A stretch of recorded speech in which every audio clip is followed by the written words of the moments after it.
இப்போ ஃப்ரூட்ஸு கொஞ்சம் மாம்பழம், கொய்யாப்பழம், சோளக்கருது இதெல்லாம் கொஞ்சம் வாங்கணும். தக்காளி, வெங்காயம் இதெல்லாம் வெளியில் பொருட்கள் வாங்கினதெல்லாம் இதை எடுத்து வச்சுருக்கோம்.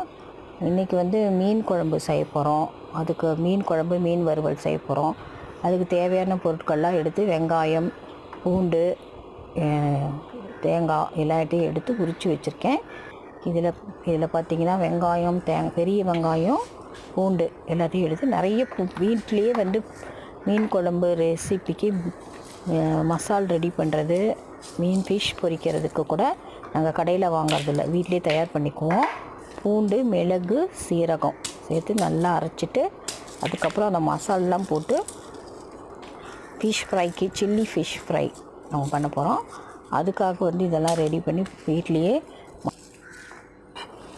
மசாலா ரெடி பண்ணுறதுக்காக பூண்டு நிறையா தேவைப்படுது. இந்த கல் வச்சு உடச்சி நம்ம வந்து பூண்டுகளில் வந்து ஈஸியாக உரிக்கிறதுக்கு இந்த மாதிரி கல் வச்சு உடச்சிக்கிட்டோமா ஈஸியாக பலப்பலன்னு நசுக்கிடும். அதுக்காக டக்குன்னு ஈஸியாக உரிச்சிடலாம், லேட் ஆகாது. அதே மாதிரி சின்ன வெங்காயம் இது எல்லாமே உரித்து ரெடி பண்ணி வச்சுக்கலாம். ப்ரிப்ரேஷன் பண்ணி வச்சுட்டோமா அதுக்கப்புறம் சமையல் சீக்கிரம் ரெடி ஆகிடும். நம்ம வந்து வீட்டில் இருக்கிறப்ப, சும்மா இருக்கிறப்ப இந்த மாதிரி வெங்காயம், பூண்டு எல்லாம் உரித்து வச்சுட்டோமோ அப்புறம் சமையல் செய்கிறது ரொம்ப ஈஸி. இது ஒரு ஃப்ரிட்ஜ் கண்டெய்னரில் கூட நம்ம போட்டு வச்சிடலாம். ஒரு கண்டெய்னரில் போட்டு ஃப்ரிட்ஜில் வச்சிடலாம். ஃபிஷ் வந்து கழுவி ரெடி பண்ணி வச்சிடணும் முதல்லையே.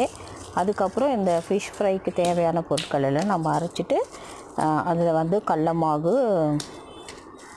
கார்ன்ஃப்ளவர் மாவு, மிளகாத்தூள், உப்பு எல்லாம் போட்டுடலாம். நடுவில் வந்து ஒரு டீ சாப்பிட்றோம்.